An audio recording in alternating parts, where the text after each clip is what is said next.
Buenos Aires gótico y esos personajes, a mi modo de ver, vampiros o fantasmas, pero más bien vampiros, en Bajar lo Peor, esa primera novela tuya del año 94, si no me equivoco. Sí, esa novela yo la escribí respondiendo un poco a una ausencia que notaba. Yo no encontraba en la literatura argentina en ese momento novelas que hablaran de la vida nocturna de los jóvenes. O sea, quiero decir, yo leía esas cosas, leía Menos que Cero de Bret Easton Ellis, leía, no sé, Noche Salvaje de Cyril Collard, por citar otro, uno que no es norteamericano, que es francés. Veía un cine también que tenía como esa...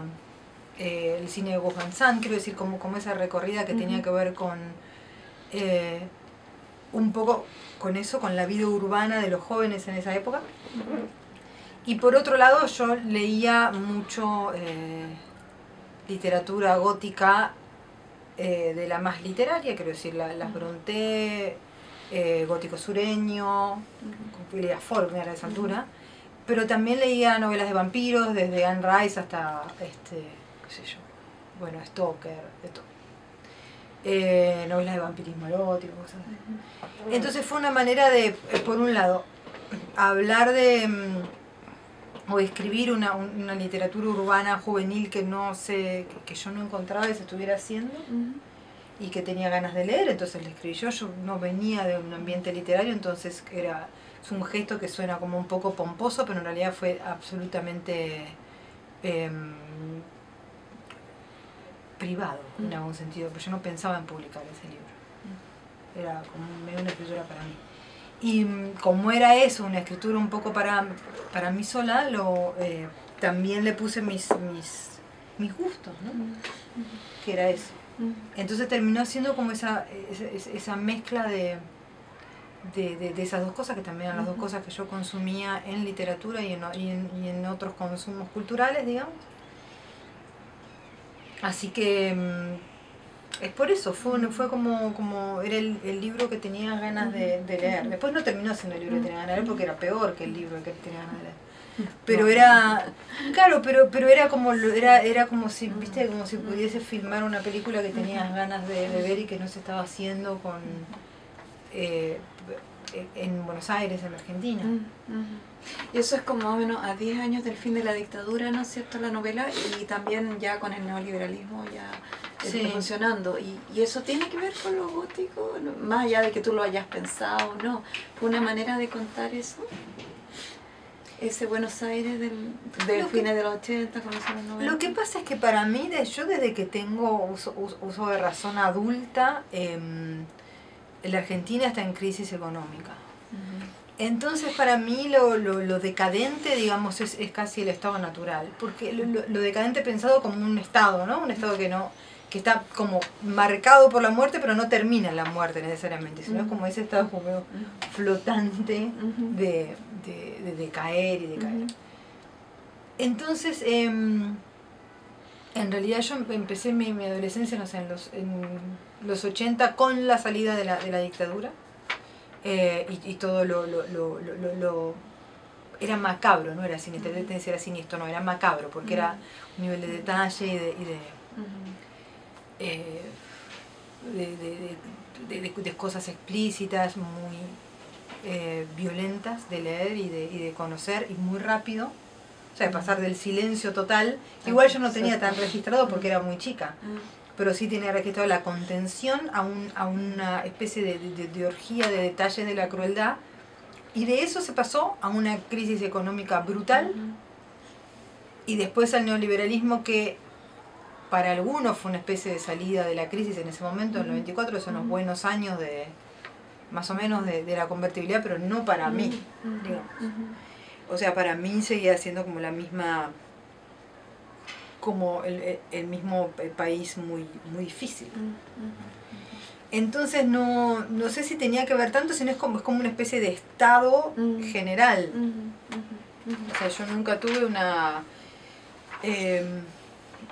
hay una literatura argentina que también se escribe, que es una literatura como que hay una cierta idealización de la infancia, ¿no? Un poco más naive, un poco más, o incluso un poco más fantástica, pero menos pegada a cuestiones que tienen que ver con lo real. Pero para mí, digamos, toda esa crisis económica y política y todo eso explícito estuvo muy pegado a mi vida personal. O sea, yo no estaba muy aislada, yo no tenía una familia que me decía, no leas la revista esa porque no sé, todo lo contrario. Entonces, creo que en realidad lo que me pasaba era que no hubiese tenido otro punto de vista existencial, desde el que escribir, más que de una cosa un poco catastrófica, pero no del todo catastrófica tampoco, o sea, muy latente el peligro y la incertidumbre, básicamente. Y un poco en la misma línea, ¿cómo entiendes el terror como un género cerrado, como posibilidades mucho más abiertas? ¿Cuál sería la funcionalidad para ti ya específicamente de esa modalidad, ya sea más cerrada o menos cerrada? Sí. Y eso. El terror como género, para mí, en general, puede ser muy codificado, como son a veces el fantástico y la ciencia ficción, pero al mismo tiempo es un género que tiene una mayor apertura.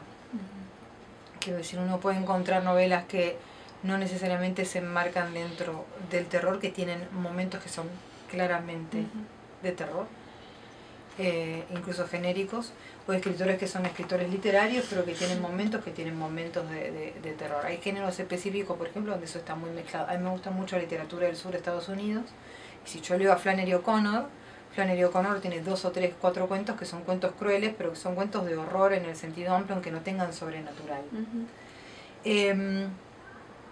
Entonces, en ese sentido, a mí, que no me interesa tanto hacer un terror más codificado, más lovecraftiano, más relacionado a lo fantástico, sobrenatural, digamos, que lo tengo en casi todos mis cuentos, pero está... no es tanto creaciones de mundos y cosas así, sino más bien está más inserto en lo cotidiano. A mí me sirve para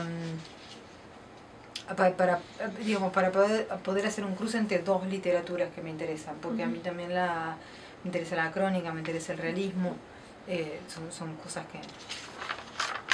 que hago y que escribo, y me gusta mucho más el efecto de quebrar la realidad con lo sobrenatural o con el momento del horror que el cuento que transcurre en todo un universo con una lógica propia donde esto ocurre. Igual, insisto, el terror en general es de esta manera, a diferencia de otros géneros que son bastante más exigentes, digamos. Entonces, por eso hay escritores literarios que se meten con la ciencia ficción y hacen cosas vergonzosas. Estaba pensando en, por ejemplo, el último libro de Ian McEwan, que me pareció un escritor interesantísimo, pero decía que se trataba de... Yo tampoco lo leí, pero él en las entrevistas decía, estaba pensando en si las máquinas son humanas, si las máquinas piensan, eso es de Dick. Eso es Philip Dick. Bueno, y el escritor literario que no leyó ciencia ficción seriamente, rápidamente puede enamorarse de una idea que ya se hizo muy bien hace 50 años. Y muchas veces. Y la ciencia ficción tiene una necesidad de novedad. El horror es más repetitivo, porque las cosas que nos dan miedo son casi siempre, incluso cuando pensás en monstruos, ¿no? O sea, si vos pensás en un monstruo como el vampiro, sigue siendo la muerte, digamos. Y si vos pensás en monstruos como, no sé, el hombre lobo, estoy pensando en los monstruos clásicos, sigue siendo la animalidad, la bestialidad, la violencia. Quiero decir, todos terminan siendo muchísimo más primales y muchísimo más básicos que los temas que trabaja la ciencia ficción. Entonces, por eso, un escritor literario mete menos la pata cuando se mete con el terror, porque eso es un poco más fácil. Y además se puede reescribir más, no sé, Cementerio de Animales de Stephen King es una reescritura de La pata del mono de Jacobs. y a la vez todas las historias de Revenants, no las de zombies, sino las de los vueltos de la muerte, que son todas reinterpretaciones de Lázaro, y terminan teniendo esta resonancia religiosa. Es eso, es un poco más, para un escritor literario, es un terreno un poco más abierto que el de otros géneros. Y no incluyo el policial, por ejemplo, también, que son más codificados nada más. Claro. Quizás, claro, esa codificación ayuda, ¿no es cierto? Sí. En alguna medida. Después quizás volvamos al terror, pero ya que hablaste de ciencia ficción, tú has dicho que Las cosas que perdimos en el fuego es un texto de ciencia ficción, un cuento de ciencia ficción. Si me podrías explicar, porque no lo había pensado nunca así, pero puede ser. Sí, un cuento de ciencia ficción a la Ballard, ¿no? O sea, yo cuando lo escribí estaba pensando en libros de Ballard como... No en los libros de Ballard de la primera parte de la ciencia ficción de Ballard, que es como La sequía y todos esos que son como... Es una ciencia ficción más de mundos y de gadgets y de un futuro bastante más lejano, sino en la ciencia ficción de Milenio Negro, Noches de cocaína, La exhibición de atrocidades, Crash. Que es como ese futuro muy cercano, o sea, de pocos años, donde lo que se produce es como un deterioro de las condiciones más o menos críticas de un problema de la actualidad, y se produce una respuesta a eso, que es una respuesta un poco, digámoslo de alguna manera, no sé si posapocalíptica es el término, es como distópica. Claro. Distópica. Pero son distopías en algún sentido de un salto de tiempo muy corto. No es una distopía como el cuento de la criada, donde ocurre una guerra y pasan un montón de cosas y se instala un sistema. Las distopías, si uno es Milenio Negro, lo que ocurre es una especie de desorganización del consumo, o sea, como los consumidores como terroristas, etcétera. Noches de cocaína es también una desorganización de la seguridad, o sea, como en una comunidad cerrada que encuentra y vive la gente ahí en la total seguridad y tranquilidad. Lo que empieza a ocurrir es que tienen que introducir una persona que produzca crímenes y que produzca inseguridad, porque si no se vuelve muy anómica por aburrimiento, como que la violencia es necesaria para eso, y Noche de cocaína se trata de eso. Entonces yo lo que pensaba, lo pensaba en ese sentido, digo, bueno, a la violencia machista lo que le ocurre es que le sale este grupo de mujeres que, como mujeres terroristas, se incineran, porque por otra parte es una práctica muy habitual de cierta radicalización, ¿no? Pienso, qué sé yo, los monjes vietnamitas, los monjes vietnamitas, los kamikazes, digamos, es como una cosa muy habitual de resistencia, en algún sentido pacífica o autolesiva, digamos, la del fuego. Además de todas las otras connotaciones un poco místicas del cambio de piel y el cambio del fénix y todo ese tipo de cosas, ¿no? Pero en lo que estaba pensando era eso, ¿no? Como una especie de guerrilla urbana a partir de un problema existente y aumentando el grado, o sea, como subiendo el volumen, que es lo que hace Ballard. O sea, Ballard dice, bueno, el consumo en los malls es una locura, bueno, hagamos que esto sea más desbordado, y ahí aparece la distopía. Entonces fue ese tipo de pensamiento. En Crash, ¿no? La relación con la máquina, en el caso de él con el automóvil, que es claramente que es erótica. Pero cuando empieza a aparecer el tema del choque y la carne con el hierro del choque, como eso empieza a volverse una especie de unión de la máquina y la persona, pero también pero también como una especie de deseo de ese dolor y de esa cicatriz y de esa unión con el auto, una especie de centauro, ¿no? Sí. Entonces esa idea del centauro contemporáneo que está en Crash, eso era lo que estaba pensando, y por eso es un cuento de ciencia ficción en ese sentido. Como una erótica tanática, pero estaba pensando que así como está en Crash, y bueno, yo no puedo pensar en Freud, ¿no es cierto? Esta idea de que finalmente el principio del placer está dirigido al principio de la muerte. Pero bueno, en muchas de tus historias ocurre eso, o sea, los personajes de esta primera novela son sumamente autodestructivos, las mujeres que se queman también son autodestructivas, el cuento que no había leído, que leíste ayer, sobre el personaje anoréxico. Sí. En muchos casos son personajes que se autodestruyen o kamikaze o como lo queramos decir. Sí. ¿Lo has pensado así? ¿Crees que es como la condición un poco del sujeto actual o por algún motivo salió así? A mí hay algo de investigar los excesos que me gustan. Tuve una juventud bastante excesiva, pero casi todas lo son, digamos, ¿no? Y no me interesaba tanto desde el realismo un poco, de realismo sucio, ¿no? O sea, como la descripción de la adicción, la descripción o desde una mirada muy clínica, ¿no? Como todas esas narraciones sobre los deterioros físicos desde un lugar muy, muy realista. Me gustaba como pensarlo más como algo más brutal, y en algún sentido, en muchos cuentos, en un cuento como Fin de Curso, por ejemplo, que es un poco místico también. Que eso a mí, como a mí me interesan las narraciones un poco ocultistas, místicas, o sea, un poco lo sobrenatural también en ese sentido. La protagonista de Fin de Curso es como una especie de santa, ¿no? Las santas que se mutilaban, entonces tipo de... Pero es como el deseo y el dolor juntos, digamos, Sí. lo que veo en muchos de tus textos y también en Cratch, por ejemplo. Y el placer, o sea, la cuestión del éxtasis, del exceso y sobre todo de la autolesión. O sea, a mí la autolesión es algo que para mí también el bajar es lo peor, que sean tan adictos, por supuesto es una manera de autolesionarse, ¿no?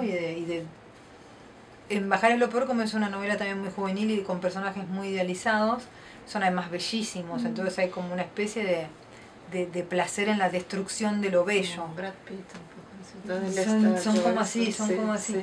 Y hay como una especie de placer en la destrucción de la belleza, que creo que también tenía que ver con el clima de época en la que yo estaba escribiendo eso, que era como asistir a la casi deliberada destrucción de un país, ¿no? ¿Cómo era? Como que esos cuerpos son, no digo que sean los cuerpos de la nación, pero quiero decir, el clima era ese, decir, bueno, ¿y cuánto más? Claro.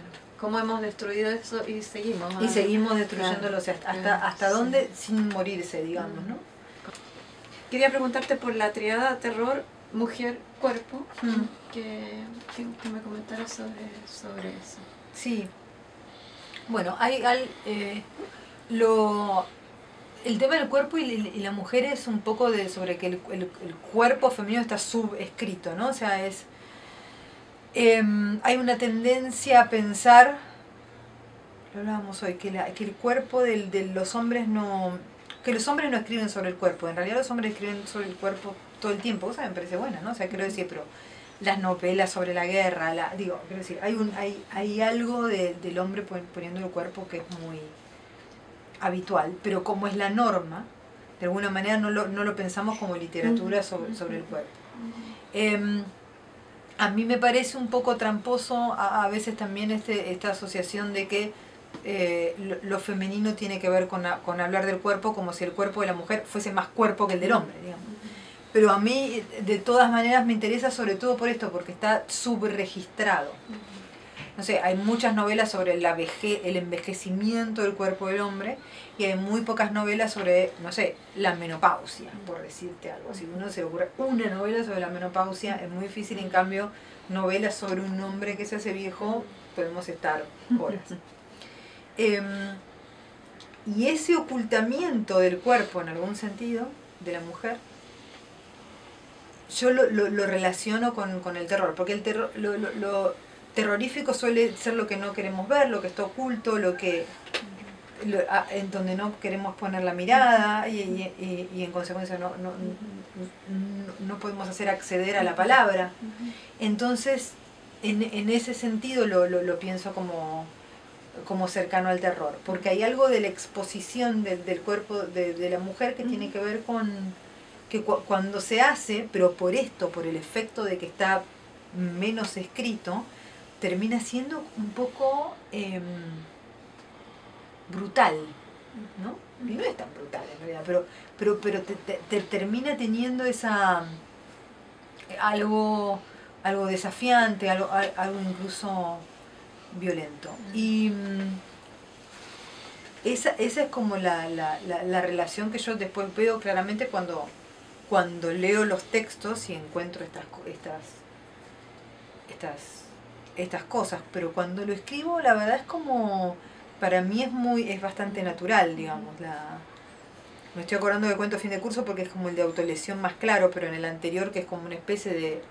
En los peligros de fumar en la cama, es el mismo personaje que en Cuento se llama Ni cumpleaños ni bautismos, que es como si uno fuera una...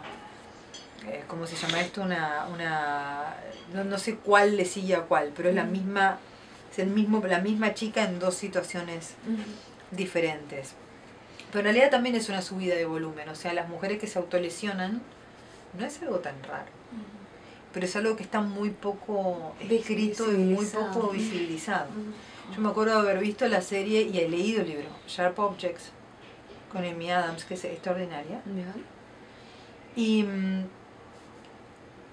la fuertísima impresión que me dio que por primera vez estaba viendo un personaje con las cicatrices de las autolesiones en un producto masivo, digamos, ¿no? En 2019. Recién. Sí. La novela de Álvaro Bizana donde habla algo de eso, pero muy de pasada. Pero muy de pasada. Unos chicos que se cortan aquí, bueno.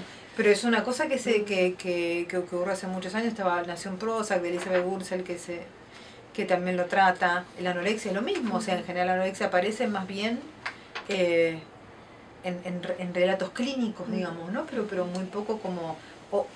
O cosas más de la vida cotidiana, como una novela realista donde un personaje es anoréxica y ya, como todos conocemos, quiero decir, pero hay algo, y eso es lo que digo yo, en que está subescrito. O sea, es difícil que vos encuentres una novela realista donde hay una familia donde la hija menor es anoréxica y la otra es médica y la otra no sé qué, como si fuese como si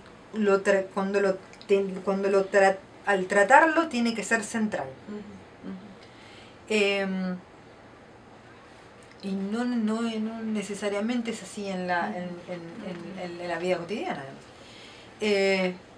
Entonces por eso mismo se le da como tanta visibilidad que tiene. Y además, bueno, hay algo por esto mismo, de ocultar este tipo de cosas que siguen estando ocultas, aunque no tengamos la sensación de que están ocultas, pero después cuando vas a textos canónicos ves la ausencia más que esté oculto, o sea, como que son temas que no. Este ocultamiento a mí me parece que tiene que ver con el miedo y son comportamientos secretos o ocultos, o sea, la mujer loca es la mujer gótica encerrada en la habitación de las... O en el desván, ¿no? O en el desván de las novelas del siglo XIX. La mujer que se lesiona es la mujer en estado de éxtasis, la santa en estado de éxtasis, o la mujer posesa, digamos, en estado de locura, pero incluso la mujer que se autolesiona lo tapa, nunca se lo hace en la cara. O sea, siempre se tapa, digamos, hay algo de ocultamiento de todo eso que además ocurre en el cuerpo y que está relacionado, por supuesto, con la sangre y con la muerte, porque lo está, digamos, dejar de comer termina en la muerte, cortarse es la herida, es la sangre. Entonces, en ese sentido yo le encuentro una relación que para mí es muy clara, sobre todo cuando trato el tema, termino el cuento, lo veo escrito y digo, claro. Ay, claro. Un paréntesis, en mi libroteca, sé que te encanta comprar las cosas, a mí también, hay unas críticas feministas que hablan de la anorexia en Catherine y en Heathcliff, porque bueno, ven que ellos dos son dos personajes, él no es tan masculino finalmente porque los monstruos no son masculinos, siempre son más femeninos. Y Heathcliff antes de morir está muchos días sin comer y Catherine también. Entonces ahí, bueno, no es de manera directa, pero estaría como de alguna manera tratada esa manera de morir, esa como protesta de los pobres o de los, digamos, de los marginales o del otro, digamos, que sería no comer, que ya sería como la protesta más así básica. Sí. un paréntesis, porque no sé que te gusta la novela. Sí, además él es verdad, él no es muy masculino, es un personaje muy... Es un monstruo y por tanto, claro, siempre está como en el lado del segundo, digamos, del otro. O un diablo, como decías tú. Bueno, en esa línea de para qué sirve terror o esto, quería preguntarte por terror y política, por ejemplo, en mencionar dos cuentos, el cuento de las chicas que intentan hablar con el padre a través de un teclado Ouija, y el otro cuento de los chicos que vuelven, que claro, puede tener una idea más fantástica, pero uno también lo puede leer a la luz de los detenidos desaparecidos y eso. Cuando hablábamos con los muertos fue un cuento que surgió a partir de una anécdota real, dos anécdotas reales en realidad, pero la más importante es de unas amigas mías que tenían a familiares y padres desaparecidos, una mezcla, que en una época de su vida se juntaban en la quinta de una de ellas a jugar a la tabla Ouija y a preguntar dónde estaban los cuerpos. El momento que en Argentina todavía estaban vigentes las leyes, lo que le decimos la ley de impunidad, ¿no? Que después, en 2000, cuando fue el gobierno de Kirchner, 2004, es cuando se vuelven los juicios a los militares. Pero en ese momento todavía no, fines de los 90, por ahí. Que es cuando a mí... Y cuando me lo contaron no fue un relato, fue casi una confesión alcohólica, digamos, una cosa que les daba mucho pudor haber hecho. Yo dije, bueno, con esto tengo que hacer un... De hecho, yo sé que todas leyeron el cuento y ninguno me lo mencionó. Sí. Entonces, fue, creo, como mi decisión más consciente de usar el tema de los aparecidos como fantasmas, como espíritus.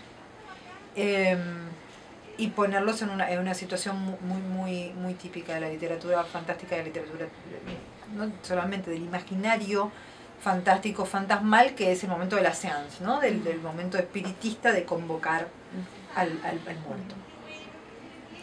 Porque finalmente además toda el tema, el hecho de que en Argentina los cuerpos hayan sido desaparecidos, lo que terminan provocando, y por eso me parece que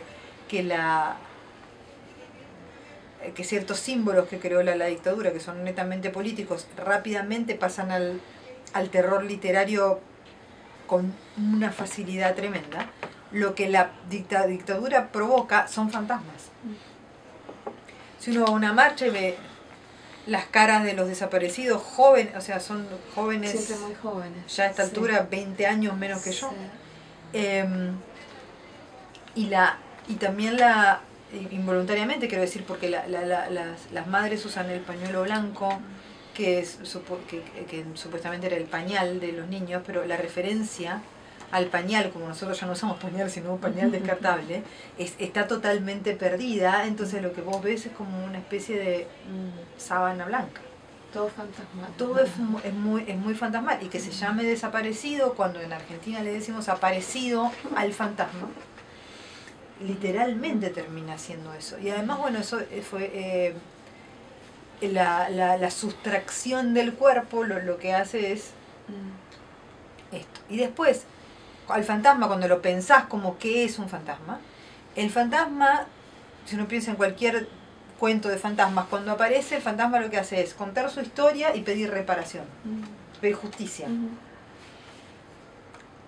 Que inexorablemente no conseguirá, o sea, no porque ya está muerto, quiero decir, pero tiene la necesidad de contar lo que le hicieron, que en general es un crimen, y en general es un crimen injusto, sobre él o sobre alguien de su familia. Entonces también la política de la memoria en ese sentido también tiene casi la estructura del cuento de fantasmas, o sea, te cuento mi historia, esta es mi cuerpo que no está, te cuento lo que ocurre y quiero una reparación. O sea, el fantasma es la historia, es un trauma de la historia que no puede ser apaciguado además. O sea, es inexorable en ese momento, o sea, no hay un fantasma, no hay manera de convencerlo, porque Y por eso además repite el trauma constantemente. Y yo encuentro además que los grandes traumas políticos latinoamericanos tienen ese retorno. O sea, como que son traumas de los que es muy difícil salir, como si fueran una especie de espirales donde la dictadura argentina tiene 40 años y la dictadura argentina no terminó. O sea, se sigue discutiendo sobre la dictadura, sigue habiendo bandos sobre la dictadura. Digo, quiero decir, no... Sigue siendo presente. Sigue siendo presente. Y un fantasma es eso, sigue siendo presente, porque estás acá y aparece ahí y te cuenta su historia vestido de Napoleón. Porque para él sigue siendo presente lo que le hicieron. Entonces, en ese sentido, la política a mí me parece casi como que simbólicamente se superpone, ¿no? Es una cosa bastante... cuando pienso en la política, en ese sentido pienso básicamente no en la cuestión económica, etcétera, sino puntualmente en este caso en una dictadura. Pero el otro cuento, Chicos que vuelven, yo no lo había pensado como un cuento político, sino más bien como un cuento fantástico de revenants, de vueltos de la muerte, basado en una... basándome, no tanto vueltos de la muerte, una mezcla, pero basándome en un mito irlandés que es el del changeling, que es, bueno, las hadas se enamoran de un ser humano, se lo llevan y dejan otro a su mundo y dejan otro en su lugar que es idéntico pero no es el mismo y no te puedes dar cuenta, pero hay gente que se da cuenta. Es casi una definición de lo siniestro. Entonces yo pensaba, bueno, estos chicos que se van de su casa, pero no pensaba en desaparecidos, pensaba en chicos que se van de su casa porque viven en la calle, porque se drogan, porque una chica tiene un novio más grande y tiene ganas de irse, porque se lleva mal con su mamá y se va a ir con su papá y no llega y la secuestran por el camino, puede caer en una red de trata, las infinitas maneras que tiene un niño y un adolescente de perderse en este mundo. Entonces todos esos niños empiezan a volver juntos al mismo tiempo y con las mismas características, o sea, no han crecido, los que están muertos están vivos, etcétera, etcétera. Y cuando lo publiqué, una amiga mía, tampoco amiga, una conocida, una persona que tiene un hermano recuperado quiero decir, el niño fue secuestrado en la dictadura por la represión y se le robó su identidad y fue criado por otra familia. En la búsqueda de estos chicos, el chico apareció y recuperó su identidad y bueno, fue reconocido como hermano de ella y hijo de los padres que eran sus padres y tenía una relación con sus abuelos. Y esta chica me llamó por teléfono y me dijo que tenía la sensación de que este cuento era un cuento sobre chicos como su hermano, chicos que son y no son. O sea, chicos que fueron robados y devueltos. Con una identidad y otra, un cambio. Y yo no lo había pensado, nunca lo había... No, en toda la concepción y el armado de ese cuento, el tema de los nietos, se llaman los nietos recuperados de la dictadura, nunca había pasado conscientemente mi cabeza. Entonces ahí me di cuenta que yo, aunque no estuviese escribiendo un cuento sobre eso, porque esos chicos tienen mi edad. Algunos son un poco, todos tienen mi edad exacta, la mayoría son un poco más chicos.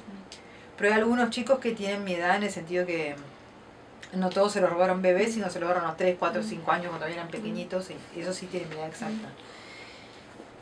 Y yo recuerdo que había muchos mitos, cuando yo crecía en la secundaria no tanto, pero en la primaria, y luego en la secundaria, había muchos mitos sobre que había chicos que no eran los hijos de quienes los estaban criando.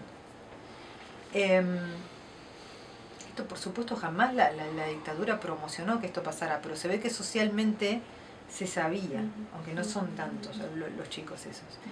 Y yo recuerdo crecer con la sensación de los padres de ella o de él serán los padres de verdad o no, y por lo tanto yo estoy hablando... Que estaba operando igual, digamos. Yo estoy hablando con una persona que se llama Vanessa o no. ¿Cuál es su nombre de verdad? O sea, es un... Claro, esta que él cree que es su padre, ella cree que es su padre, su madre es. No lo es. Y con lo que estoy hablando, ¿qué persona es con la que estoy hablando? Era como casi una definición de lo siniestro. Y yo también lo pensé acerca de mí en un momento. Ya, claro, porque uno se empieza a imaginar. Uno se empieza a imaginar y aparte es gracioso, pues yo soy idéntica a mi madre. Pero nada, recuerdo escucharlos de noche a ver si los pescaba en una conversación. donde ellos confesaban que yo no era su Qué miedo acá. Eso es como lo siniestro. Claro. Eso es como lo siniestro. Entonces, bueno, terminó todos esos miedos infantiles y todo lo demás terminaron como, para mí, cristalizándose en una especie de mitología ajena, traducida, trasplantada, que terminaba nuevamente hablando de la política y de mis miedos de la infancia. Con lo cual, digamos, lo que el género termina siendo, me parece, en estos casos, es como iluminar rincones que a lo mejor, si lo estás tratando desde el realismo, termina siendo para mí un relato a veces un poco banal. Banal en el sentido que para eso está la no ficción, quiero decir. Muy literal también. Muy literal, y me parece que eso la no ficción lo puede trabajar muy bien a partir del testimonio. Yo soy periodista también, entonces a mí me parece que hay temas que realmente le pertenecen hasta éticamente a la no ficción. O sea, como me parece que es la no ficción la que tiene que investigar, la que tiene que contar estos testimonios, la que tiene que poner esto en la historia para que ahora sea periodismo y después sea historia. Pero en una novela realista no le veo demasiado el sentido. En cambio, en todos los múltiples sentidos que vos le podés encontrar en una narración de género, sí le veo el sentido de una manera más clara. Argentina, la literatura fantástica, Borges, Sí. ¿no es cierto?, Cortázar, bueno, también latinoamericana, estoy pensando en Rulfo, en Bombal, no sé si, María Luisa Bombal. ¿Cómo dialogas con esa tradición que es tan importante? Bueno, la tengo muy leída, sobre todo, sinceramente, del Río de la Plata, por una cuestión que tiene que ver con el lenguaje. Porque, claro, el argentino es distinto. Y los primeros que vocean en literatura argentina son Cortázar y Silvino Campo. Que no es tan fantástica, pero está tan chiflada. Estaba tan loca, era tan particular lo que hacía, que para mí fue un escritor muy importante. Y los cuentos de Cortázar para mí fueron muy, muy importantes, porque además, cuando uno quiere escribir, él escribía muy bien género, y tenía mucha habilidad para el efecto, para la sorpresa, para el elipsis, técnicamente era muy eficiente como cuentista. Y a mí me sirvió mucho aprender su técnica cuentística y después a partir de ahí, digamos, distorsionarla o cambiarla en lo que se me ocurriera. Pero en general, a mí Borges es un escritor que, como suele pasar en un escritor tan central, me influencia muy poco, pero me gusta mucho. Y creo que a lo mejor lo que más, a mí personalmente, para mí lo más importante de Borges, que es una cosa rara de decir, pero Borges para mí era un escritor muy desprejuiciado. Y me parece que visto con ojos que no sean ojos de Argentina o de América Latina es más fácil verlo.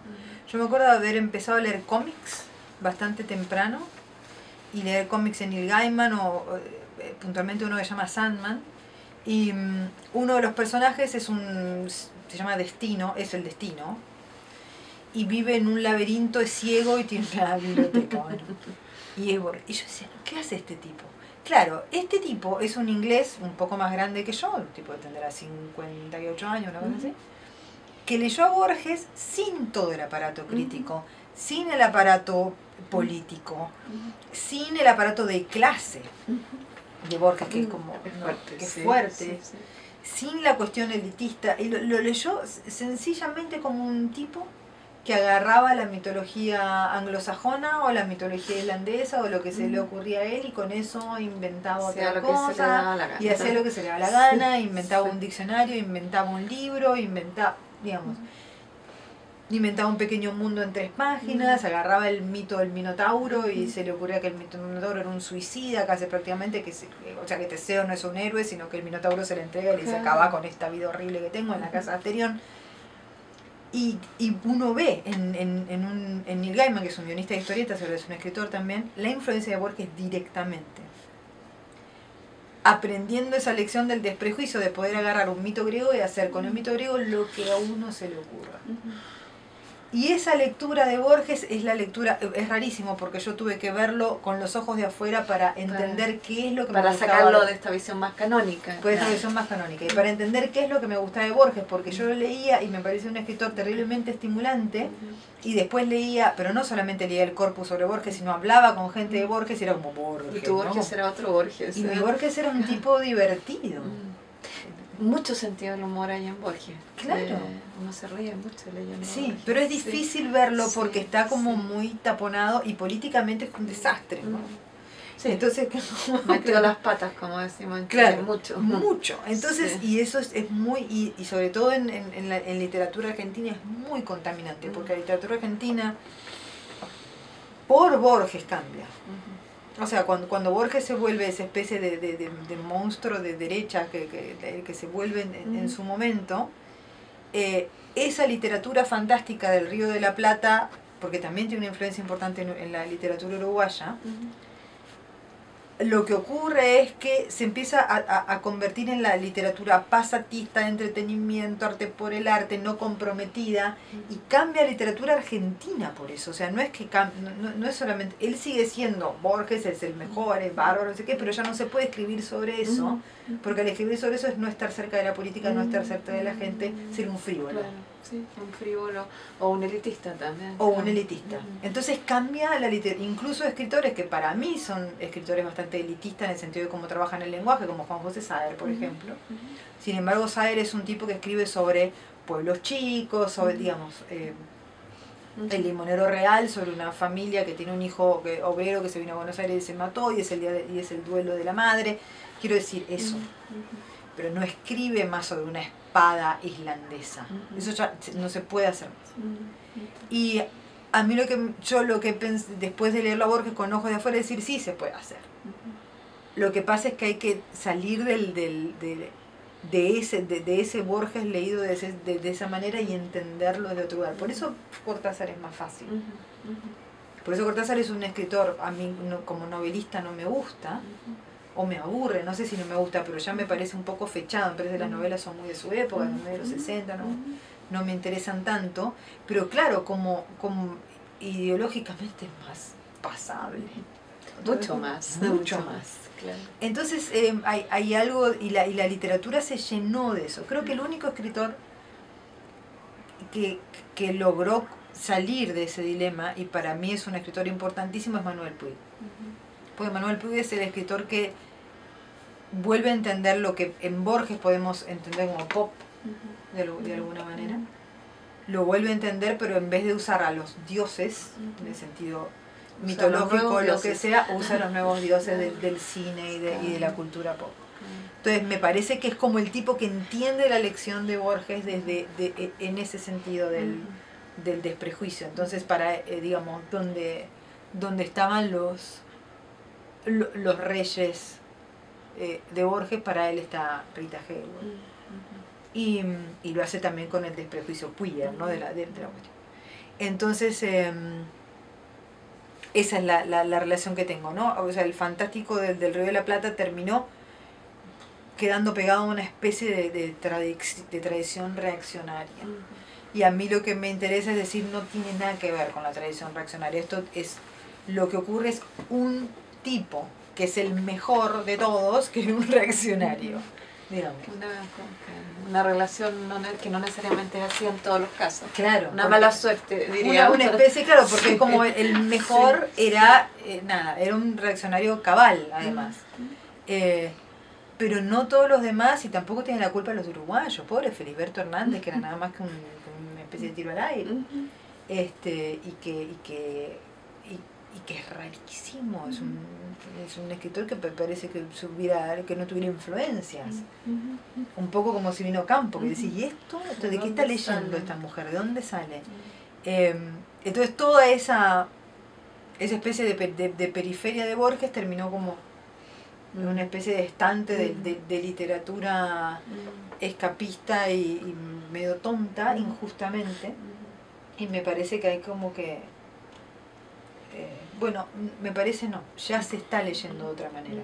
O sea, ya toda la nueva generación de escritores, yo creo que sudamericanos en general, tienen una relación muy distinta con el género de lo que tenían los escritores de los 70, 80, bueno, 60, 70, 80.